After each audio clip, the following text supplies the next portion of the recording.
Okay, we're live. Excellent. All right, welcome everybody. Today is, well, my calendar's not coming up. Today is the 8th of March, 2022. I'm Mark, your host, coming to you from Baker's Green Acres in lovely Marion, Michigan. And wow, what a day.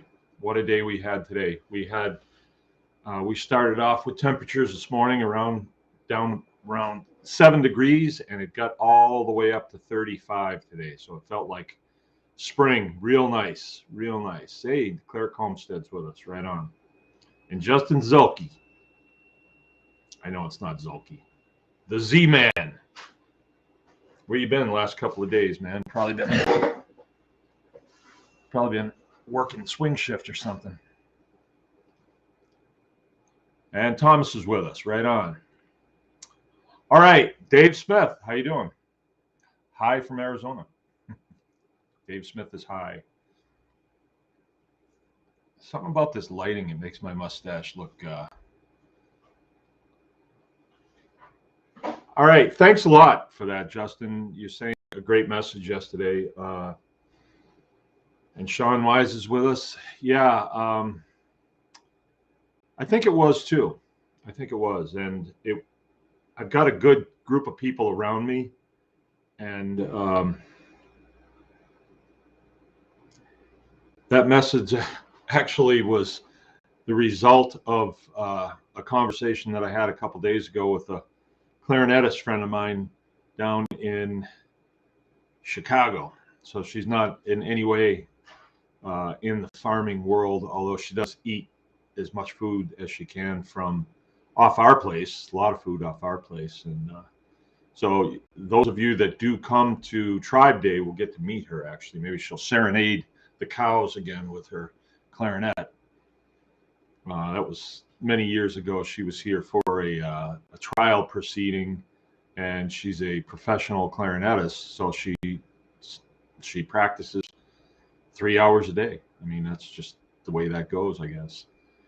I guess I practice my trade for more hours a day than that, don't I? Well, today was a good day. I mean, we had great weather, and Tuesday is the day that I usually get together with Joe and go over things, and he wanted to do some videoing, and he had a topic that he wanted me to talk about a little bit. And the topic was the American homesteader. What does that mean to me, right? And so we did a little filming on that and had a good time. And then we got together for a little meeting, and he sees this differently than I do.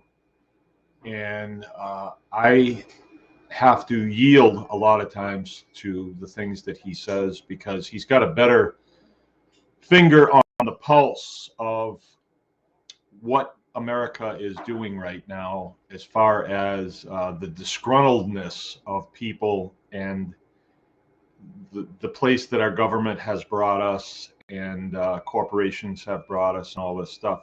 And a lot of people aren't living the life that they want to.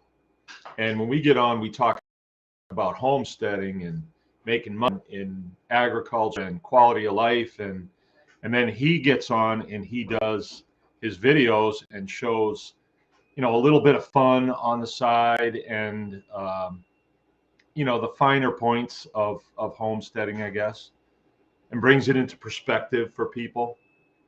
I think he's doing really good. He says that we are going to have a lot of work on our hands coming up here in the future. And I have always taken my job seriously, but now it's different. It's like, it's very easy for me to get on here and talk to, the counter right now says there's some people in the group right now. That's easy. Even if it gets up to, wow, we're going to top out at 33. That's easy. But what if it was like a million? What if it was like a million people that wanted to know about the direction that others are going in the homesteading world? What would that be like? I don't know, but he says I better get ready for it because that's where he's taking us. That's where he's taking us. And I'm really glad because I think America does need I'll say reset. I want to be careful using that word, because that's getting used by the bad guys. They want to do this, the American reset, and I don't I don't think it's going to turn out the way they want it to. And I'm hoping that enough of us are seeing the possibility for a much better future as far as homesteading goes and small farms and food production. I'm hoping that a lot of us see that because we actually create our own future. We create our own destiny by planning to do the things that we want to do. Like I can kind of see, hey Nancy, how you doing? I can see down the road here. And then when I really squint, I think I can make out something, and then we're moving that direction, and then yep, that's what it was, or well, it wasn't exactly what I thought it was. So that's kind of what we're dealing with right now. Let me close this door real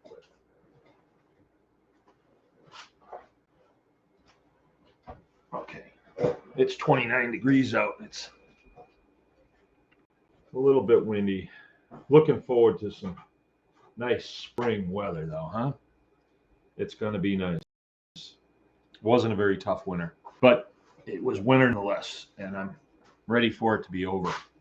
My oldest son, who's a fireman, sent me a message today, and he said, hey, keep the boys off the pond. He said, we responded to a kid that went through the ice, and the kid made it, but it wasn't good. All right, so when I get messages like that from my oldest son, he's seeing his little brothers in that predicament, and he doesn't like it. So, but yeah, what's coming? I had a call from a friend today, and she listened to the message last night and said, you know what, I want to get involved. How do I do this? And in the course of our conversation, I realized something that Joe said to me today. He said, be careful how you approach the homesteading community as it is right now. Be careful. This is basically what he said to me. Like, a lot of people are just getting into this. They're just broaching the subject of, hey, I'm not going to live in town. I'm going to live my own life. I want to get a piece of property and get my hands in the dirt, live more intentionally, master some skills, and see what comes. Embark on this adventure, right? No matter what, that's what I want to do. And a lot of these people are new. They're brand new at it. We've got people in this group that have said, you know what, I'm going to build me a butcher shop, and they build one. And the next thing I know, I'm seeing pictures online of them processing cattle. Like, that's pretty impressive. That's pretty darn impressive. But it's, by the same token, there are people that are just getting in. It's like, well, I never had a garden before. Can you imagine that? You never had a garden before. I was lucky that I grew up in a household where my mom and dad always had a garden, always, and us kids help out in the garden, and we ate out of the garden a lot. Oh, it was a good garden. It really was. We had some really, really fertile soil. So as we go into this, I think a lot of the terrain that we've covered in the last couple of years, and a lot of the, you just want to just say, the heck with these guys. I think we're going to have to, show a little bit of grace because they were duped. Luckily, we weren't duped. Even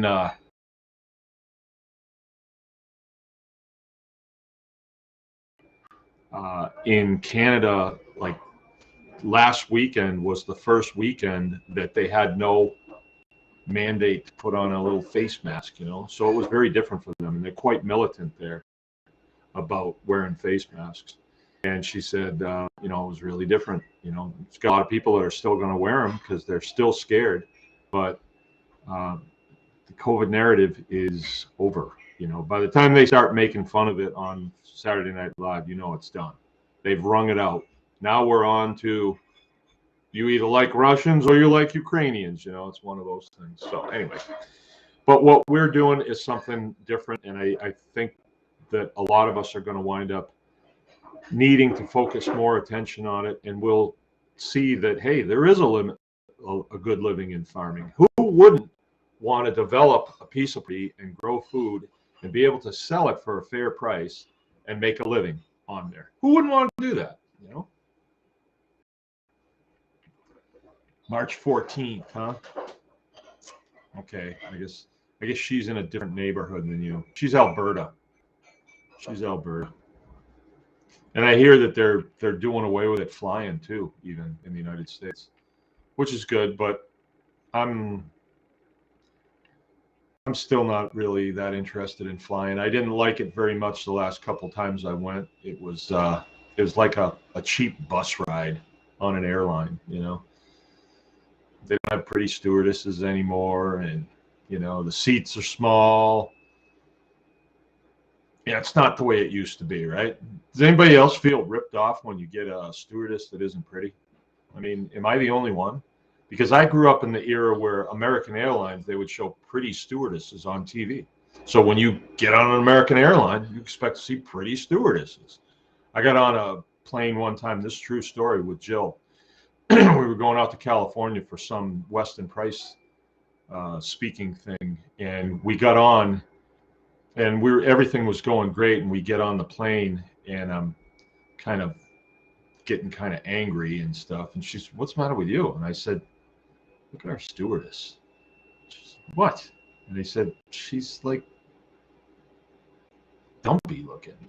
I didn't, I worked in the aircraft industry for a long time, and used to pretty stewardesses.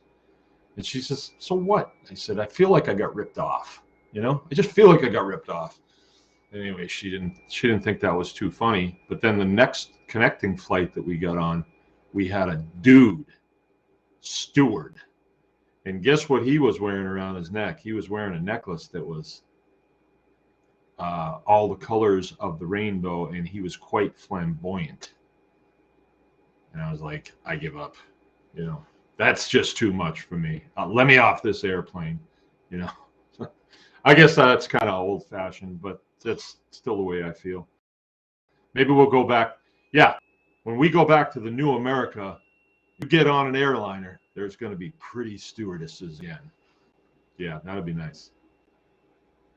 Okay, we got somebody from. Okay, this is Andrej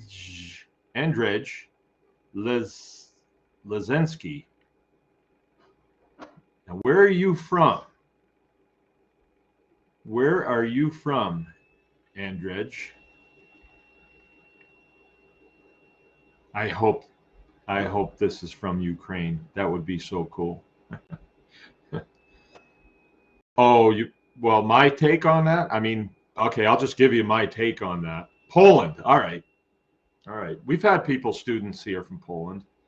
For sure we have. My take on that whole thing, there's really good people in Russia, and there's really good people in Ukraine. But I think Ukraine has a very corrupt government. I think there's a lot of evil industries in Ukraine, and I think they're playing a game. I don't think that they really want to be in NATO. I don't think they really do, but they're just doing it to push Putin. He can't have a NATO country right on his border like that, especially if it's hostile. He can't do that.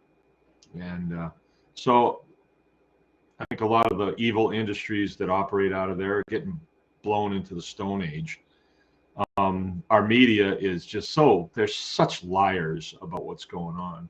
I mean, you can find testimony from people that are there on both sides, and it's nothing like what they say. A lot of the pictures that they're showing us is from a long time ago, different countries even.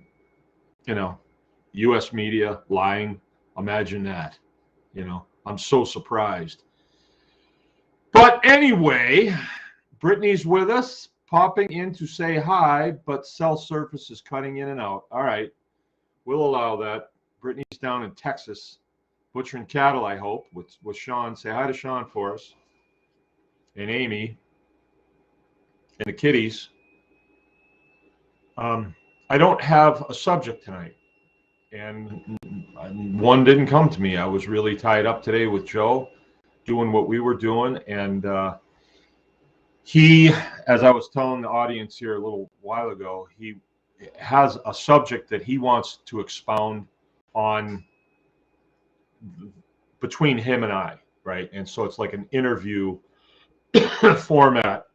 And he says to me, so this is phenomenon in the United States right now, and it is Americans who are becoming homesteaders.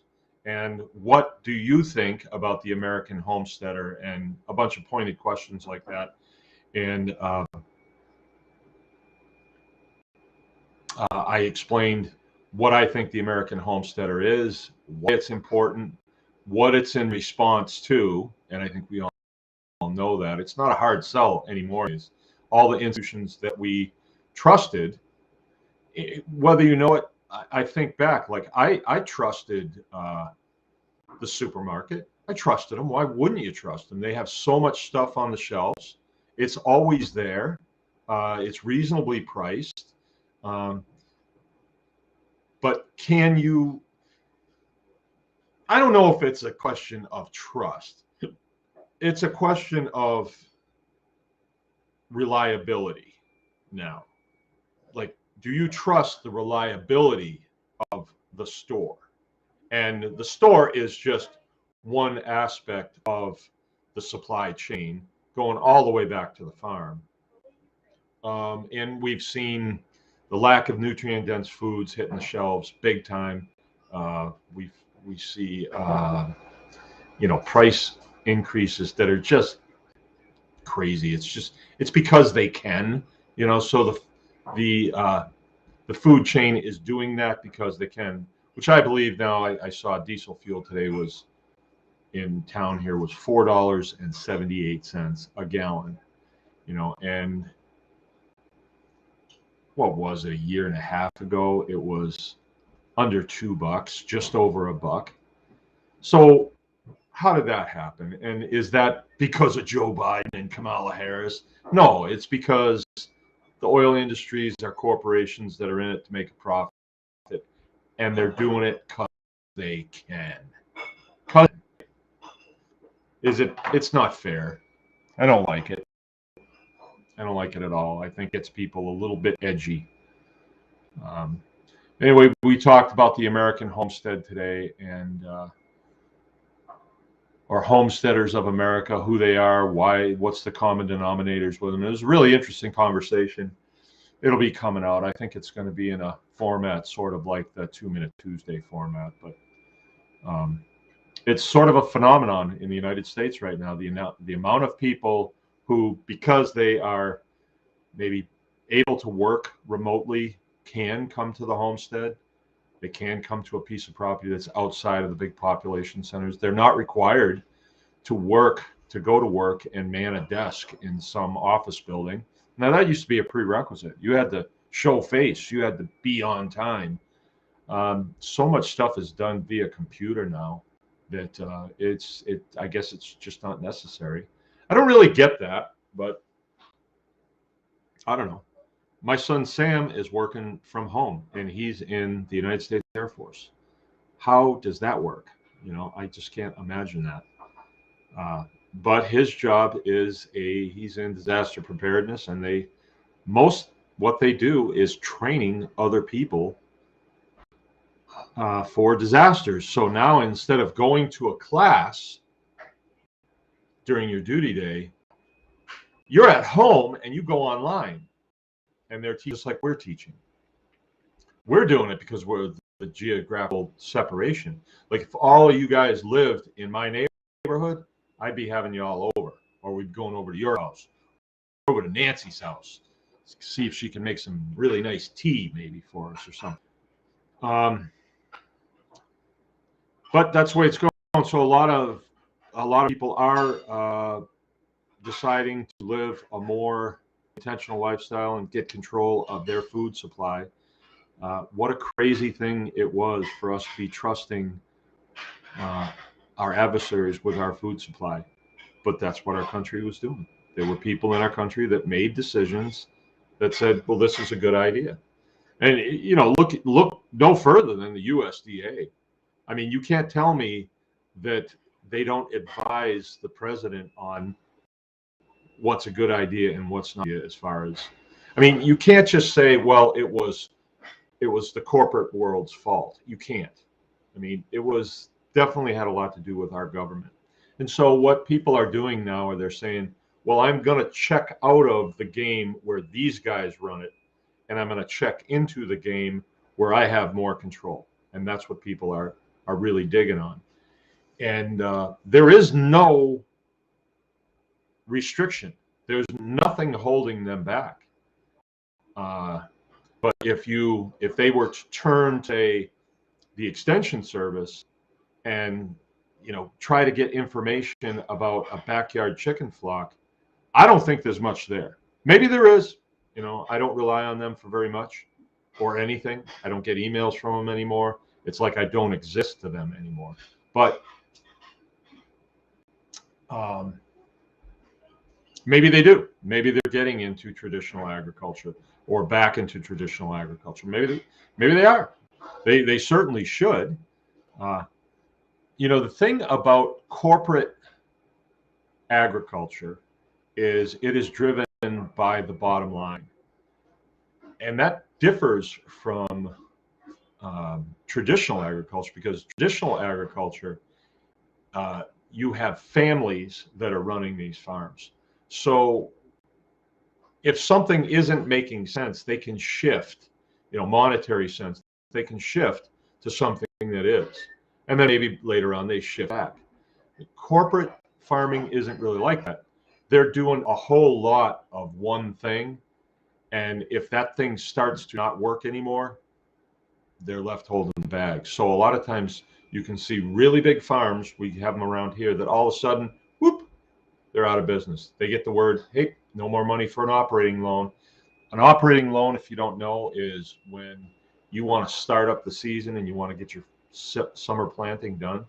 You're going to the bank to borrow money for fuel, seed, fertilizer, equipment, repairs. You're borrowing that money just to get you started.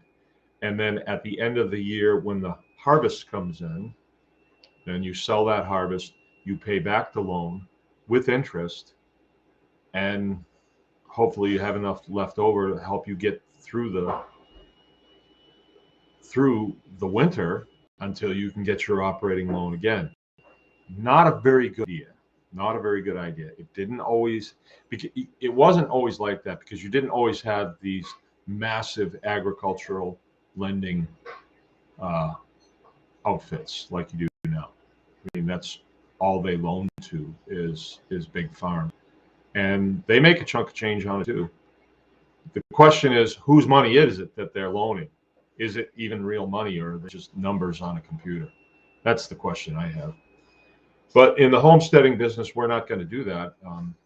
We're going to need to constantly be setting something for a startup in the spring.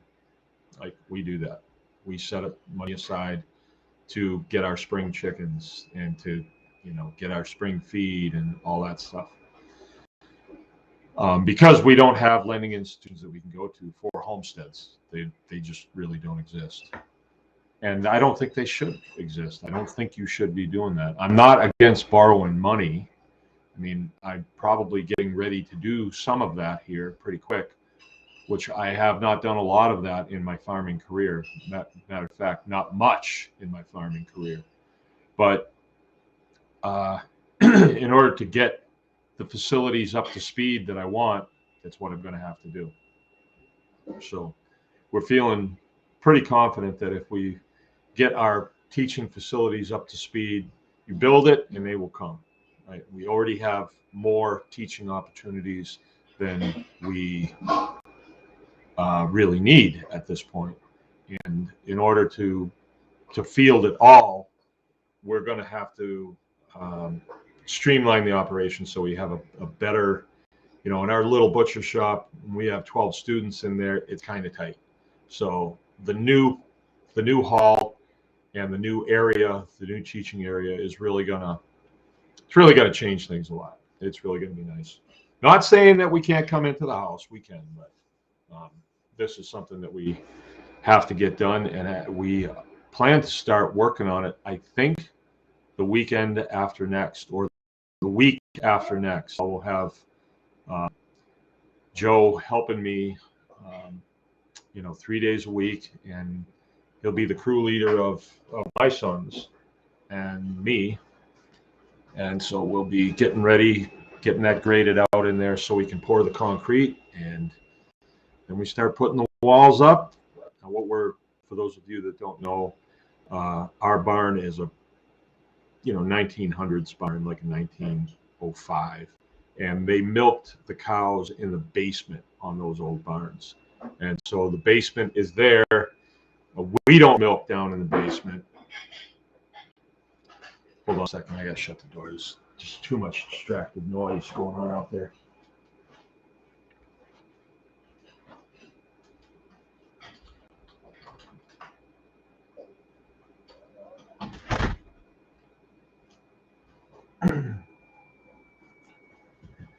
And that area it was just collecting junk. So we pulled everything out, jackhammered the floor out, thanks to Parker Homes, and got all the ancient concrete out of there. And so now we're almost down to just dirt. There's still quite a bit of rubble in there that has to get loaded out. It's a couple days work for sure. And then we'll put down new concrete, so there'll be a nice floor. And then on the end where the milk house was, and the milk house being the place where they process the milk for shipment, which means in those days they were putting it in those milk cans. They were loading it in those milk cans, and they put it in a water bath to cool it off. That was the milk house. We're going to build a kitchen on that end, and it'll be sort of like a commercial kitchen setup. So when there's teaching going on there's enough stations for people to be able to see what's going on. And then just outside that door on the outside, we're putting in a new rail. It's going to be much higher so we can do cattle on it, because I feel as though we're going to go that direction. We're going to start teaching the Homestead beef harvest. It's just a natural way to go. Like, we'll probably have the Homestead rabbit harvest at some point. I don't know. Actually, Frank on Tribe Day, Frank's going to be teaching 2 blocks of instruction. One is going to be rabbits, keeping them, housing and all that stuff. And then the next block is going to be processing. And Frank will be actually real time bopping rabbits. We call it bunny bopping, and then skinning them out and then getting them processed for eating, right? So that'll be kind of an interesting class, I think.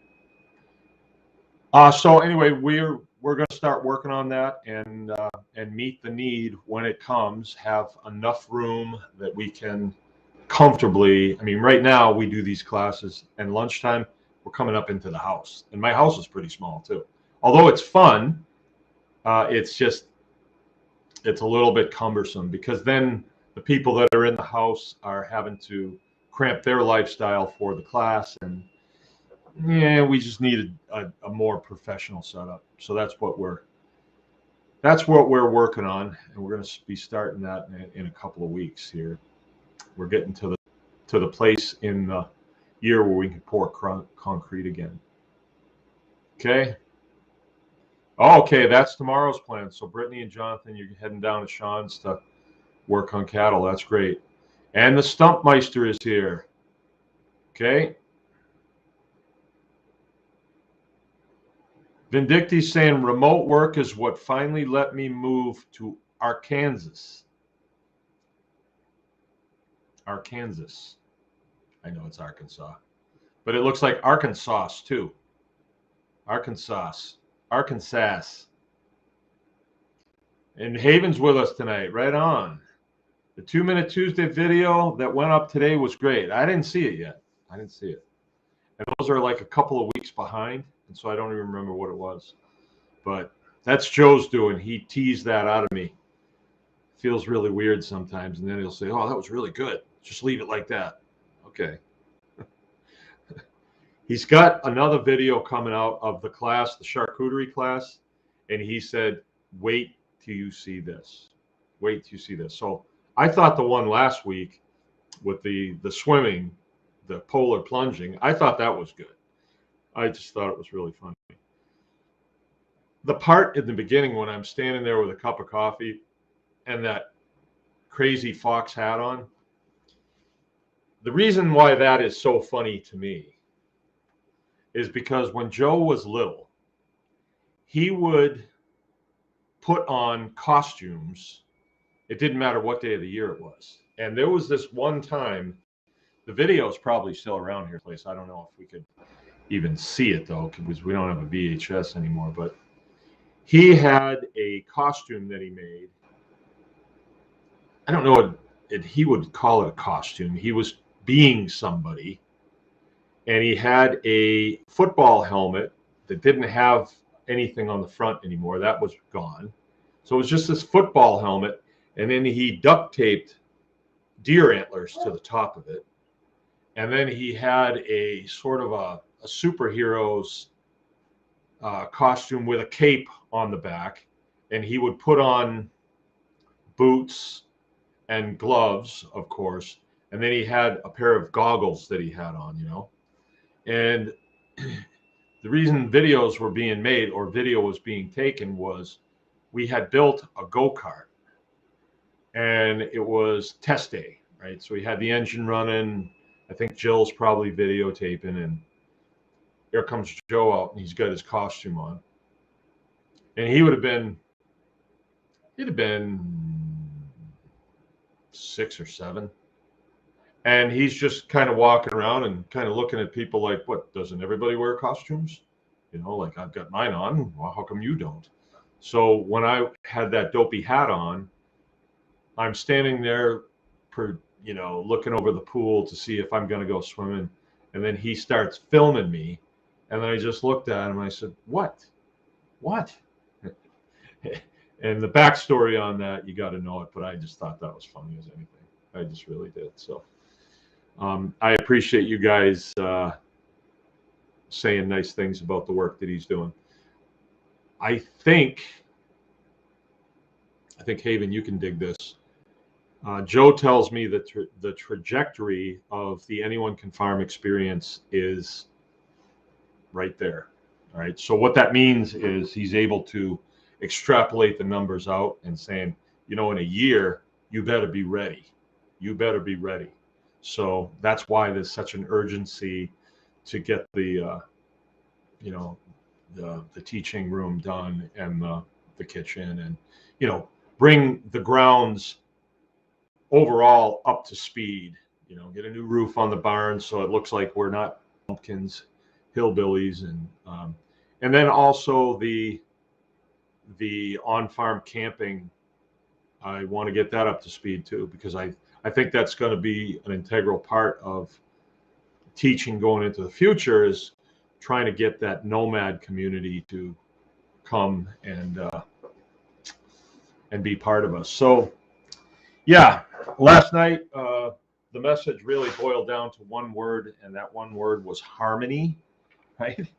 And I think that's a word that we're all going to want to wrap our arms around and say, how can I make my homestead, my home life, my community life, my relationship with the federal government, whatever. How can I make that more harmonious? And that was what we talked about last night. And I don't know, that coming out of this mouth almost stuns me sometimes, because when I encounter entities that don't want to be harmonious, then I like to go head to head with them. And maybe that's not exactly the way I should be proceeding. And maybe I shouldn't encourage you all to do that. I think a better way is non-confrontation. Honestly, it just is, because confrontation leads to things that can get you thrown in jail, right? First, it starts out you're saying stuff, and then you get irritated, and before you know it, maybe you signal in a certain way, or you throw a throat punch or something, and you wind up in jail. And that's not a good, that's no way to, we're civilized, we're gentlemen. That's no way to do this. So the peaceful non-compliance is always better, always better. And in our case, as homesteaders, it's right there. It is right there. You know, we are in a world right now where we have departments on top of departments on top of departments, and they all are vying for the piece of the puzzle that they think they got coming, and that is authority or this process, that process, that process, that one. They all want authority over it. Thing is, if we, it's not mandatory that they have authority over every process. And like the homestead, if I'm selling to my friends and neighbors, well, I don't need oversight from any of these departments. I just don't need that. It's not required. If you ask them, they'll say, well, it would be a good idea. Or they may even say, oh, yes, it is. Oh, yes, it is. But really, if you come to my house and I sell you a pork chop, and you get pulled over on the way home for speeding, let's say, is the state policeman going to say, is that a pork chop on your seat? Up against the car, out of the car, long hair. No, they're not, because pork chops aren't illegal. They're not on the controlled substance roster. They are not a controlled substance. They're not illegal. But the dumb departments would have you believe that, well, you can only sell a whole pig or a half or a quarter, but not a pork chop. You can't do that. No. They don't want that. Why? Because it threatens the industrial model, the industrial supply chain, which is failing us right now, right? Which is failing us. You don't see anybody from the Department of Agriculture out there, humping trucks, unloading them. You don't see that. No, but they're the ones that have a lot to do with this failure. Anyway, who cares, right? Non-confrontation. Who cares? I don't care who did it, and I don't care why they did it. I know that I'm just going to straighten this out myself. I'm going to get this straightened out myself.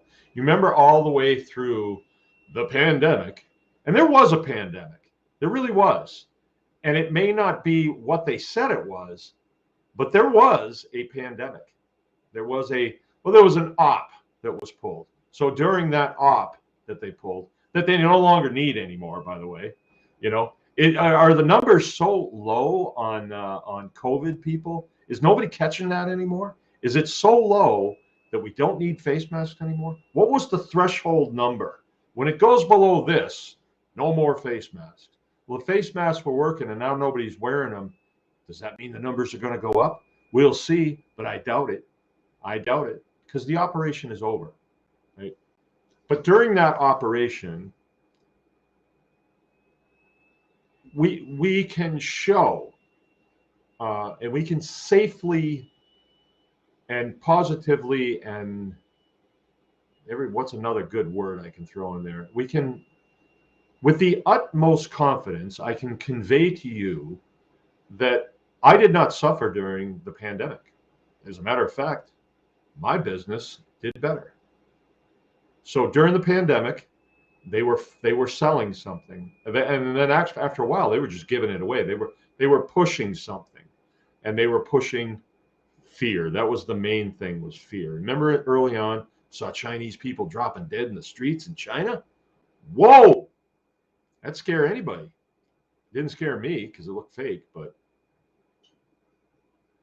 that never happened here. But that really got people scared. So when they said, "Well, put on a dust mask, that'll stop it,"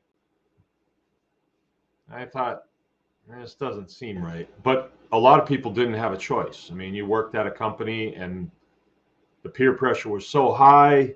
Many of us, many Americans are not versed in confrontation. They are not. Um, I'm a little different because I was in a confrontational world in the military. It is just confrontational. When we're not fighting somebody else, we're fighting each other all the time. So I was used to it, and confrontation doesn't really. I don't lose any sleep over it. I really don't. I mean, I have way less of it now, and it's because I'm willing to do it that I have way less of it now, I guess. But the homestead proved to be a vital um, stopgap measure. There's a good word for you. Stopgap measure for pandemics. So we come out of the pandemic. I think the U.S. government should probably be calling me on the phone. Hey, we want to send some money your way so you can get a better camera for this show of yours that you're doing, because if we ever have another pandemic, we need more homesteaders. I wonder why they're not doing that. I wonder why they're not doing that. I think it's obvious, right? But for you all, or the viewing public, everybody, homesteading makes a lot more sense now, doesn't it? I mean, I remember when we first started doing this, I had a guy come here. He was still active duty. No, he was reservist, but they had called him to active duty for a little while, and then I met him at a function. He was a 135 pilot, and he was looking for something else to do, and came down here one time, and then he stopped one time and he said, "Why are you doing this?" And what he meant was, when you're in the military and you leave the military after 20 years in good standing, which that was questionable, but I was honorably discharged, and you're out of career fields, certain career fields, there's jobs, man. There's jobs, and good jobs, working right on military bases again as a civilian. And you're seeing emails about this all the time, of all these jobs, because they're actually recruiting you. And his thing was, "Why are you doing this?" Because at the time, it was early on. Things weren't exactly harmonious on this farm at the time, and there was a lot of grunt work going on. And I'm sure I was probably very dirty at the time and had torn up clothes on, and I might not have appeared to be really enjoying myself that day. It is. It is a hard job. Homesteading is hard. Uh, it is. It is physically demanding, but that's good for us. That's good for us. Um, and I remember him his point of view was, "Why aren't you doing something easier that pays better? Why not?" But now, after we just went through what we went through, I bet you in his mind, if he remembers that conversation, he's probably thinking, "I know why he's doing that now. Now I know why he's doing that." Right? There's something about the homestead life and becoming resilient. Like, you know, the storms can hit you, but you learn to take it, and you learn to come out of it and do well. So that's part of this lifestyle. It isn't just, oh, okay, you butcher chickens and you butcher pigs and you feed animals and you cut hay and stuff. It's more than that. It's way more than that. It's sort of a way of life. And I'm just fortunate that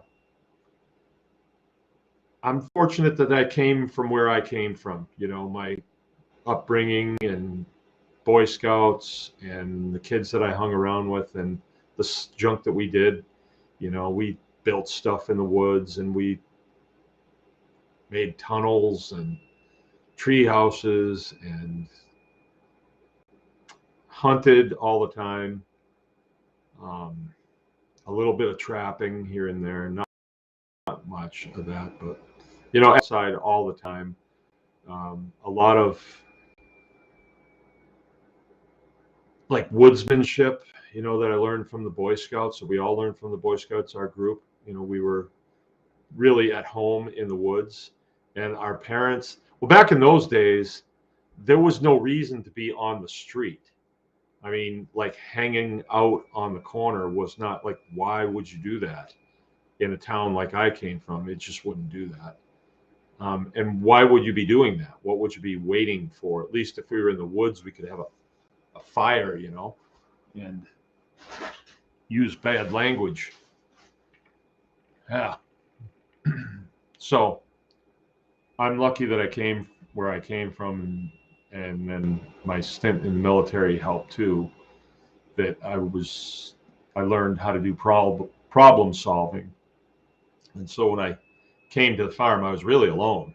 You know, it's not like there's a community of the conventional guys that will rally around you and show you how to do things. Actually, they don't.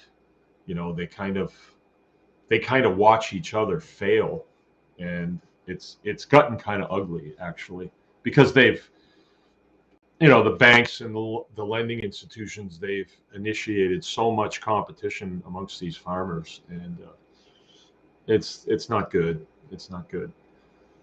But I again, I think that's coming to an end, and I think that the homesteading way of life is going to be what replaces it. Now, that's some big shoes to fill, but I think that's what's going to happen. And I think around here, a lot of the smaller farms that have survived, I think that they will survive going forward. I really do.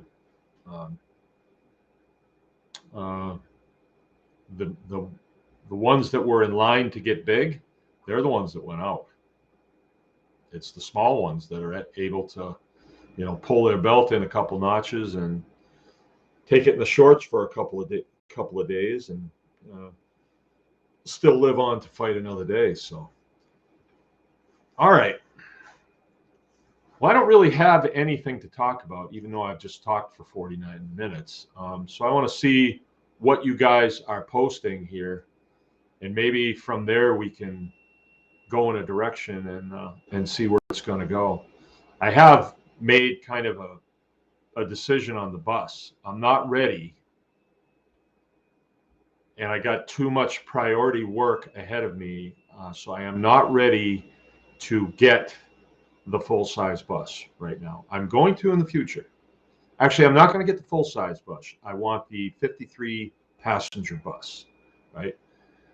And that's going to be in the future, but I'm not ready to do it now. So if I make a purchase like that now, it's just going to be tying up funds that I can be building, you know, this here, and other things that I need to get done for the farm operation. So I'm not going to do that. But I am going to half step it for now. And I want to get, and I would still like to do this year. I'd like to do it towards the end of the season. I want to get a short bus, right?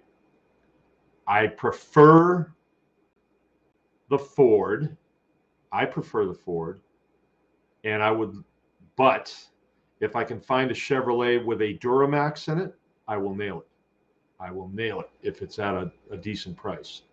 Because I'm seeing these short buses going for, you know, with under 200,000 miles on them, going for 5 or 6. The engine is worth that. The Duramax engine is worth that. So I don't know how that's happening, because you'd think that people would be just saying, buy that, yank the engine out, put the engine up for sale, scrap the rest, and you'd come out ahead on the deal. Maybe. A lot of work involved, though, yanking an engine and all that stuff. So anyway, that's what I'm looking for, and then I want to do the work on it myself. I just do. For a while there, I was saying, no, I'm going to get one that somebody else built. But I don't feel that way anymore. I don't. I want to build it myself. That's part of the fun of doing it, is building it out. So that's where I'm going to go. And I think we're going to need that for this coming winter, doing anyone can farm jobs on the road. So it may not be complete, but I know I can at least get a coat of paint on the outside. I can get it gutted out, and then I can put a heater in it.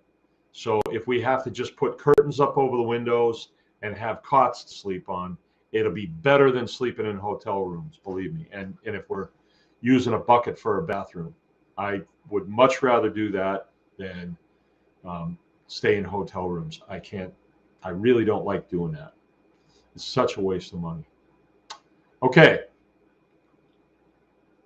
Okay. Okay. Vindicti says, always plead the fifth when the cops ask about pork chops. Yeah. Well, this weekend, there's some people that were a little on the fence about, hey, we're making sausage. I thought you had to have a USDA guy here to do that. And I said, no, you don't.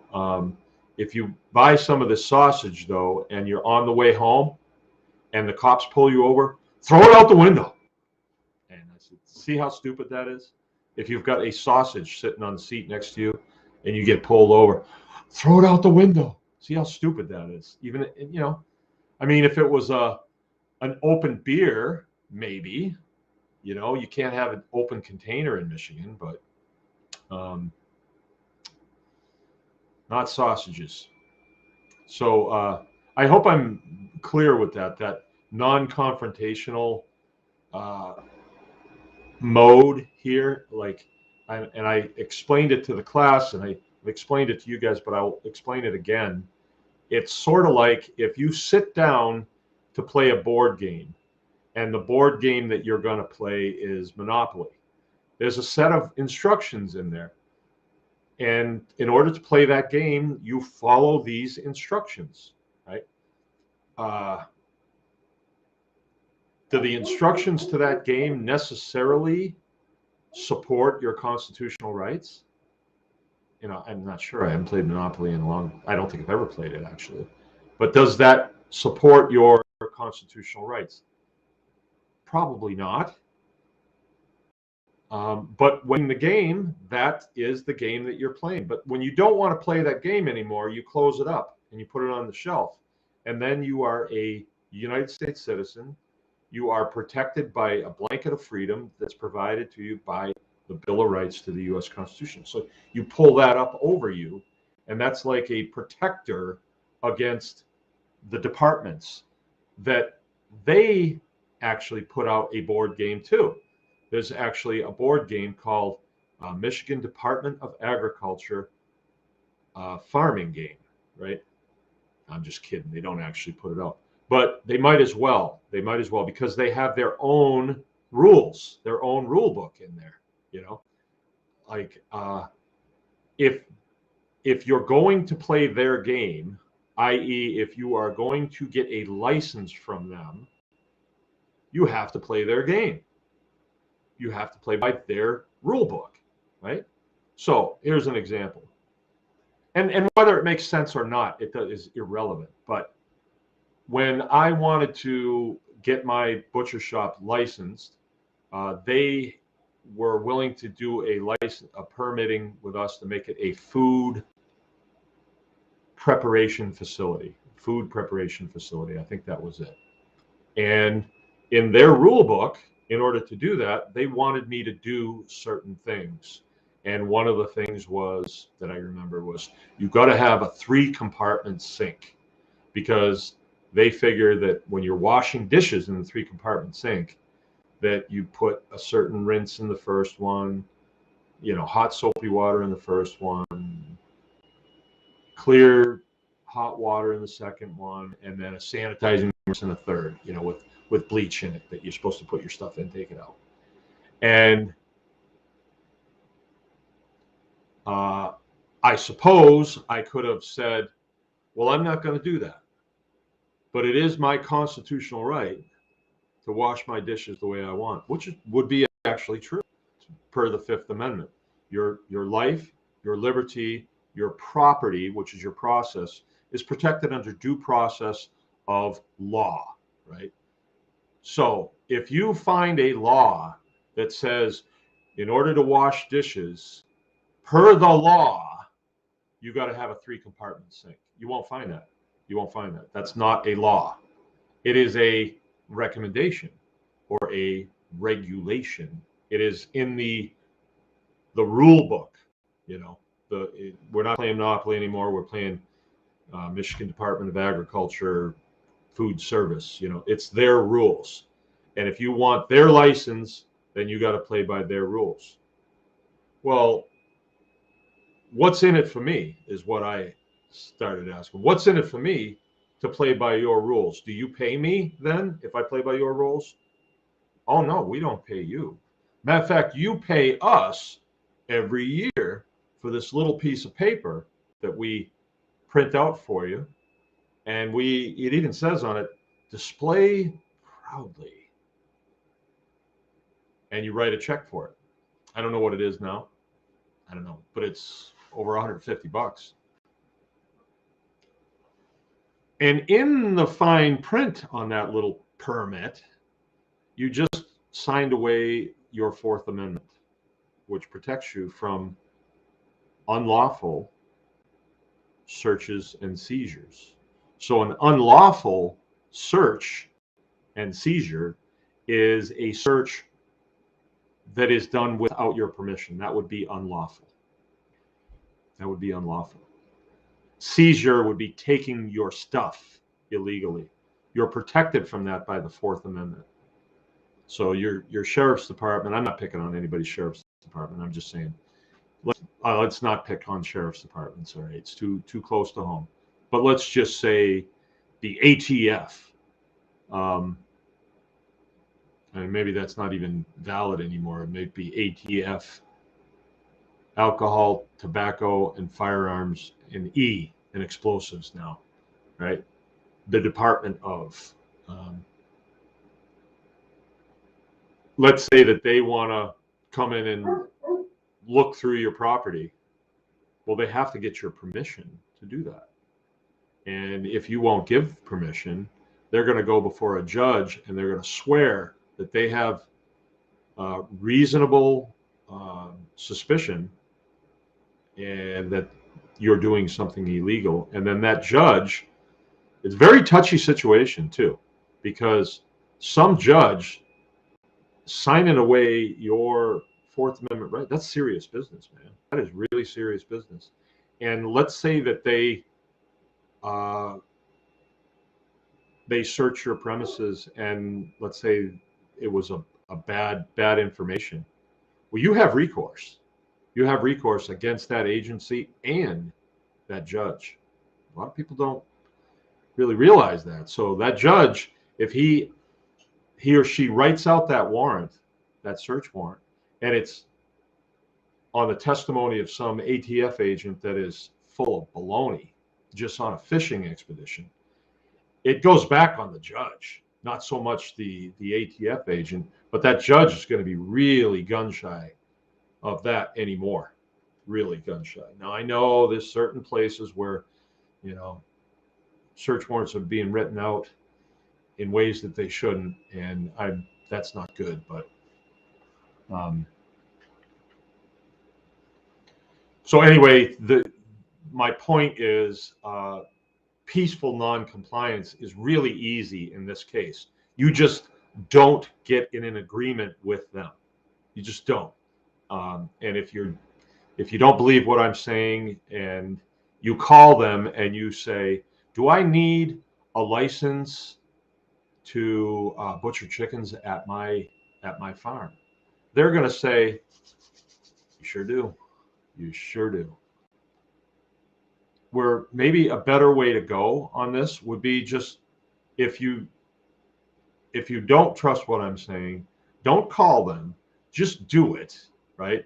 And see what happens, right? Just see what happens. Because if I'm wrong, they're not going to throw you up against the wall and shoot you.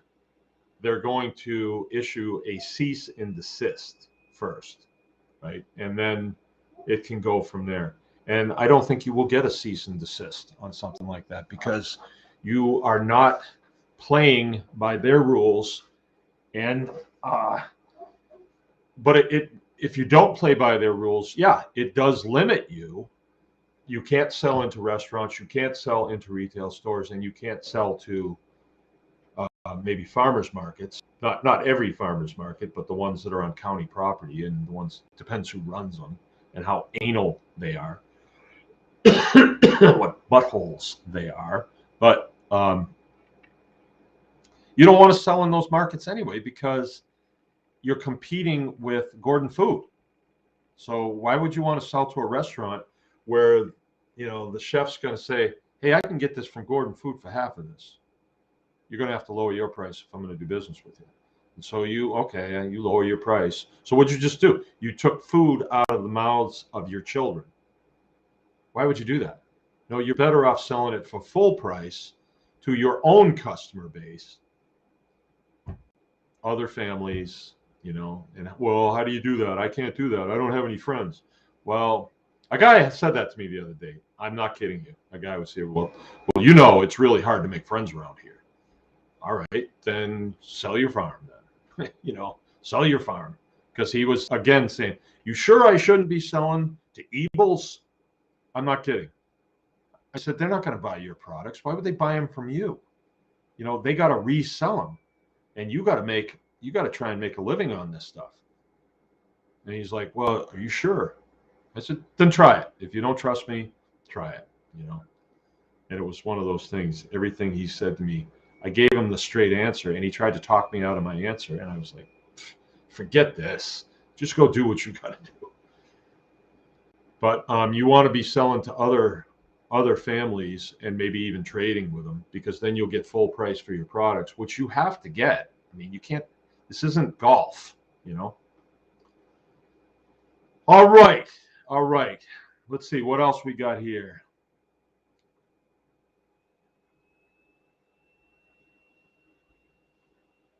My glasses. No use to get angry with people that don't see a problematic future ahead. They have to realize the hot waters they're swimming in first. Yeah. I think it goes further than that. Like, we're going to have to be kind and compassionate, Angus says, I ordered a pig, a half a cow, and 24 chickens for this year to stay out of grocery stores. Lots of canning jars and a dehydrator for veggie on standby. Right on. Now, see, everybody should be doing that. Everybody should be doing that. So if everybody buys like that from a local provider, that's good for the local providers too.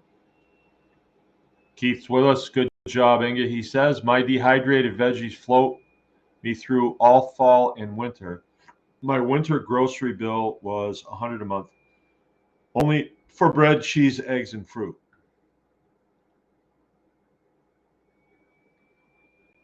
Yep. Yeah. Inga says, my little way of staying away from the system. Do you ever see that meme that says growing your own food is like printing your own money? You know how true that is? That is so true. When you think about it like that, you almost feel like you're getting over when you start growing vegetables. It's like you're looking around like, can I get away with this? I'll tell you what, in communist countries, you cannot. You have to declare everything that you grow. In this country, you want to grow something, that's your friggin' business. You don't have to check with any township or anything like that. And we're quite fortunate, actually, that it's that way. And I got a story for you, a good one too. There was I'll leave names out of it. But it's over by Inga, if you know what I mean. And there was a township that discussed in their little township meetings that they wanted to prohibit the planting of any type of vegetable crops in the front yards of homes. So anything that faced the road, they wanted to prohibit anybody from growing anything out there that wasn't decorative shrubs or, flowers or things like that. And, I heard about this, and then somebody sent me a Facebook page that was tracking it. There was a whole bunch of people that were involved, and those people that were saying, "How dare you? How dare they do that? Where do they get off doing that?" And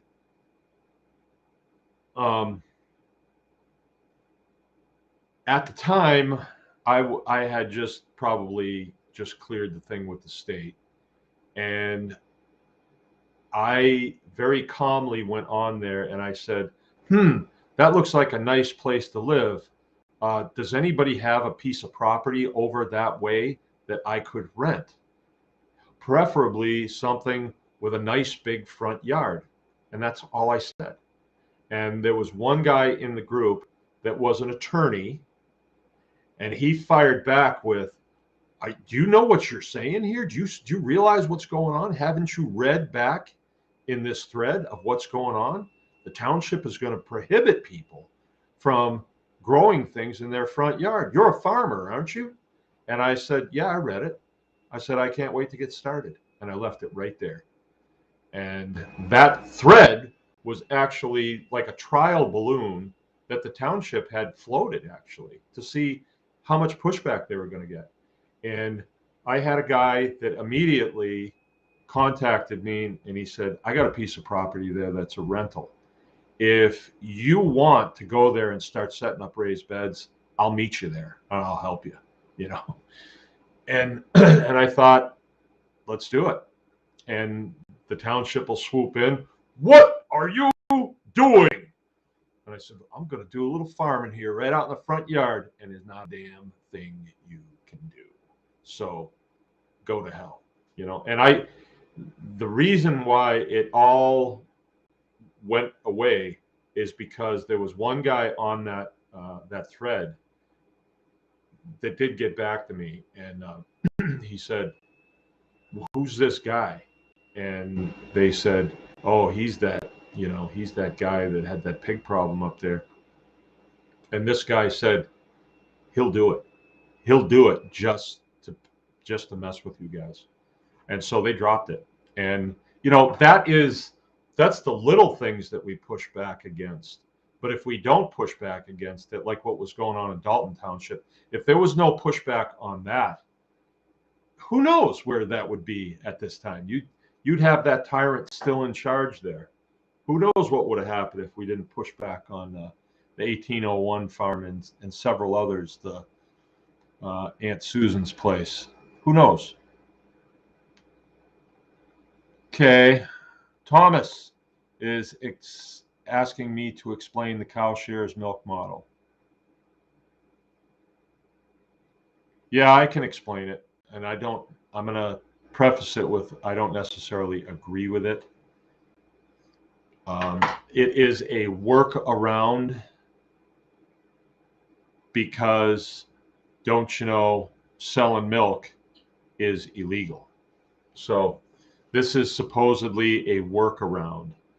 So it's semantics, and you pay me for a share of the milk, and that share of the milk, or of the cow shares it's called, entitles you to 1 gallon of milk per share that you buy. And it does work out pretty well for the farmer because we had somebody sign a contract today, and they signed the contract to get a gallon of milk on Tuesday. So when we milk on Tuesday, this gal's name goes on one of the bottles, and that's hers. That's her milk, and it goes in the cooler, right? Now, if she comes on Tuesday, she's getting milk that was milked out that day. If she chooses to come 2 days later, she still gets that milk, right? So we're generating here about 6 gallons of milk a day out of 2 cows. We're about midway in their lactation. So if we had everybody show up, let's say they show up on a given day and they take the milk that is the freshest, then we're going to have a lot of milk that builds up that is old milk.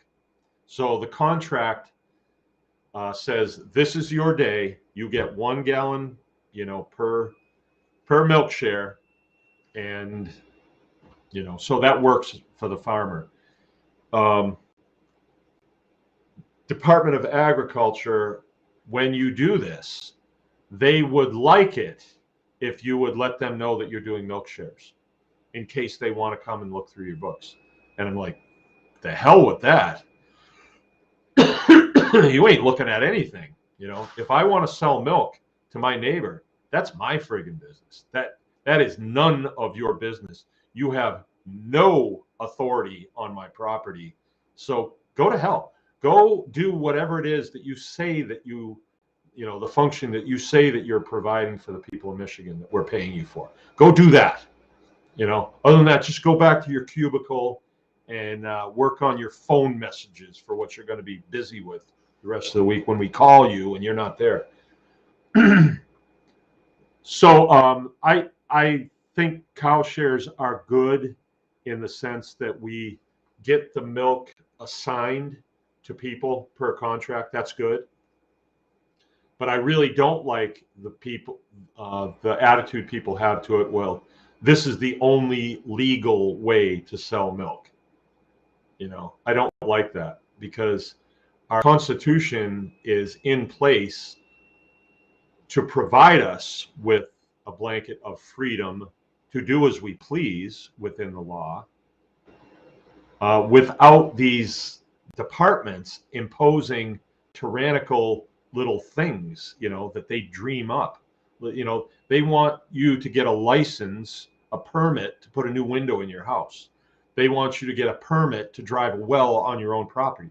They want you to get a permit to new roof on your house. They want you to get this one. This is a township up by Lake City.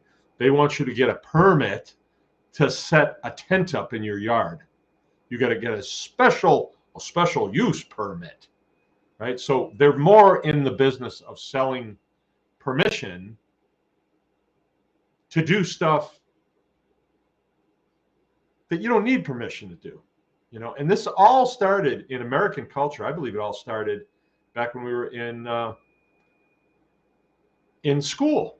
You are in junior high school and you have to go to the bathroom. I mean, it's pretty natural to have to go to the bathroom during the day, but you got to raise your hand. Can I go to the bathroom? Yeah, come up here and get a hall pass. On the hall pass, they write 9:02. Okay, you better be back in place by 9:12. Like you get 10 minutes to go take a leak and come back. And don't you stop at the water fountain on the way back. And then they have people in the hall monitors, right? Let me see your permit, boy. You better hurry. You're almost late. So it gets you in the mode of asking permission. And so what's the workaround on that? Ooh, I stole a whole bunch of these things off the teacher's desk. So now I can write out hall passes. That's a workaround, right? Why do you need a permit to go to the bathroom? And so what should you do? Of course, there is the student's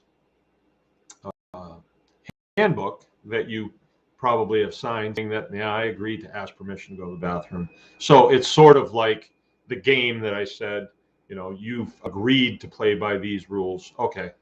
But so what happens? You just say, I'm not signing this. I'm not agreeing to these rules.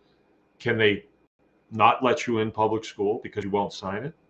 No, I don't think I don't think they can preclude you from school if you won't sign their little handbook. I don't think they can. I mean, that would be an interesting thing. But if you don't agree to it, and then when you have to go to the bathroom, you stand up and walk out, and the teacher gives you any grief, stand there and wet your pants. Maybe that's not a good idea, especially in junior high school. Not a good idea. But they kind of get you in this mode where you feel as though you need to ask permission for anything. And I mean, I really had a time of it this weekend with a couple of people in the class, still believing that the health department makes laws. Like, they don't make laws. They don't. The township doesn't make laws. You don't have to do what they tell you to do. You don't. I mean, we're a society of gentlemen. And so, yeah, we all get together and we agree that, hey, it'd be a really good idea if we, brought our trash cans in. But you can't make me bring my trash can in. You can't. I mean, it's nice. And we put it out there. Oh, people, please bring your trash cans in. But if they don't, you can't fine them. I mean, they try it, and there is townships where they've got a pretty good system going, where they will write you a citation. They have hall monitors out there, and they'll write you a citation. And then if you want to fight it, you're going to court, and you're dealing with a judge. I don't know. I don't know what happens if you tear the thing up. Can they summons you to court over a hall pass? I don't know. I don't know. I would hope not. But anyway, that's what milk shares are all about. People still believe you can't sell raw milk in the state of Michigan. Well, I sell raw milk in the state of Michigan. I've been doing it for a long time. So come and get me, screws.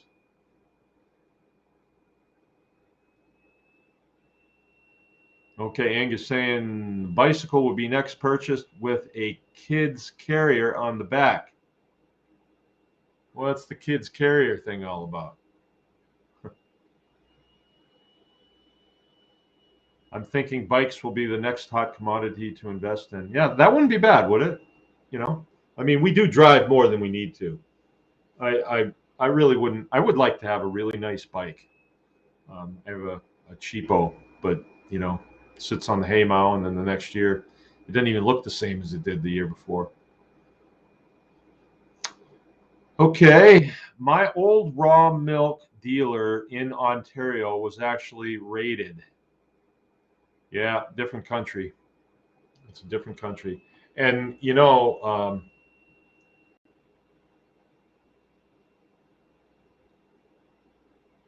there's a lot to know about those things too. There's a lot to know about it. What happened in a lot of those, I've got to tell you this, Vindicti, and we saw this happen over in Wisconsin too. And this almost happened to me. This is the direction that they want to take you. Department of Agriculture will say, you can't do this anymore unless you have a permission slip from us. And you say, well, okay. And then you get the permission slip from them, you pay, and then you don't comply with the contract that you've made with them. And that was what happened a lot over in that neck of the woods. All right. People complied with it, but then they didn't comply with all the rules because the rules were stupid. The rules were really stupid. And so they were in violation. Now, I can't really see using law enforcement officers to raid, and I can't see that, but I have seen pictures of it. And we actually had law enforcement officers come here, but it was because the agents with the Department of Agriculture cried, "We're afraid of him. We feel threatened by him." And then they have their buddies over at the state police, and they say, would you send a car over there, make sure nothing goes wrong. But the state police, by doing that, they really cheapened their position. They really did. I mean, I knew that they were just detailed here, and it was by the higher up echelon of people who don't really give a damn about the lower echelon, and they don't really care about the organization. It's just a job, and they're social climbers. I get that, but it really cheapened them, to send them to a guy's farm. He might have an illegal ham in there. It was really cheap, and they felt stupid too. So rated, and then, we got to be careful with that because you just put out a statement there. My old raw milk dealer in Ontario was actually rated. You don't know the whole story. You really don't. And, rated, did they have Tommy guns? And was there shots fired and stuff? So that sounds really bad. It really sounds bad. And when people hear that, they say, oh, gee, I don't want that to happen to me. So these organizations that do this, they love it when you do that. They absolutely love when you do that. You put out a very incomplete statement there, and we don't know everything that there is to know. And, it scares people. Let's get the real story. But I don't live in Ontario, right? So I don't know exactly how things work there. But I do live in the United States, and I have taken an oath to protect and defend this tremendous document that we have called the U.S. Constitution. And in that Constitution, in the Fifth Amendment, it says, my life, my liberty, and my property, which is my process, is protected under due process of law. So any of those weird organizations and all their weird people, the question we would have for them is, have you got a law? And they don't. They have their own stinking regulation that they pulled out of their own back pocket. A cousin of mine doesn't sell her milk, but has a tip jar. See, that's a workaround too. Who are we complying with when we play that game? This was one of the problems that I had with the Raw Food Conference, was a lot of the things that people were telling that are their workarounds didn't go directly to the meat of this. We have the right to raise food and distribute it to whomever we want, right? Now, that's not going to work if they are in a contract. I can't sell to a restaurant because the restaurant has a contract with the same organization that wants to get me in a contract. And that contract says you can only do business with farms that are in a contract with us. See, so they always want third-party status. I don't know how they get away with it, honestly. It sounds a lot like racketeering to me, right?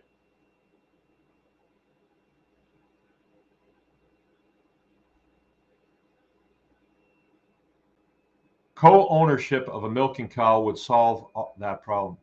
No, that is a workaround.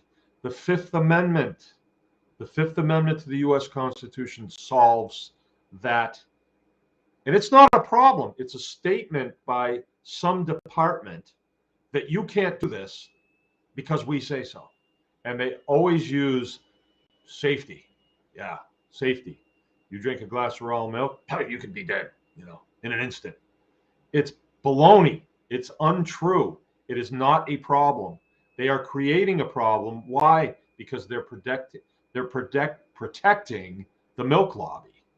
They want to protect all the market share for certain individuals. Remember the name of this place that we're operating here? It's called Anyone Can Farm. Anyone. And anyone can farm because of the Fifth Amendment. So I know I'm being a little tough on you, but these workarounds are unnecessary, and they lend credibility to the BS regulations coming out of these departments. Any regulation that is repugnant to my Constitution is no good, right? I am under no obligation to even think about that. And there is no enforcement capability. They have no enforcement capability on it.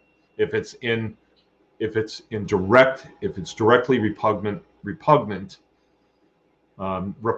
means 180 degrees out. It's it's going the opposite direction, right? They're saying you can't sell raw milk. Actually, they're going the absolute opposite direction of the truth, that you can sell raw milk. And you don't need co-ownership in a cow. You don't need a nifty little cow shares contract. If I want to sell you, Inga, a puppy, I can, right? You don't have to check with the township. You don't have to check with the county. health department. Hey, do I need a permit to buy a puppy off a mark? No. What about a bale of hay? What about an article of clothing? What about furnishings from my house? What about services like I'm going to give you a pedicure? No, no, no, no, no, no. It's between you and me. If you want to buy milk, it's between me and you and me and you and me. So there you go. There you go. I'm gonna correct that when I see it. Like we don't need to be starting up any kind of religious organizations to share milk and to share things. We don't. It's just, it's not. It doesn't make sense. All right, Coastal. I'm glad you're here, but we're just getting ready to leave. All right. So, all right. Tomorrow night's gonna be our customary question and answer show. Jill will be taking the lead, and then I'll be coming in. And those of you that are regulars, I mean, do us a solid. Come up with some good questions to ask. I'm going to ask you to stay away from polygamy and human sacrifice, though, if you could. And then we will have a fun show tomorrow night. Very important to do this. Very important. Okay, I'm going to get going. Remember, anyone can farm. Have a good day.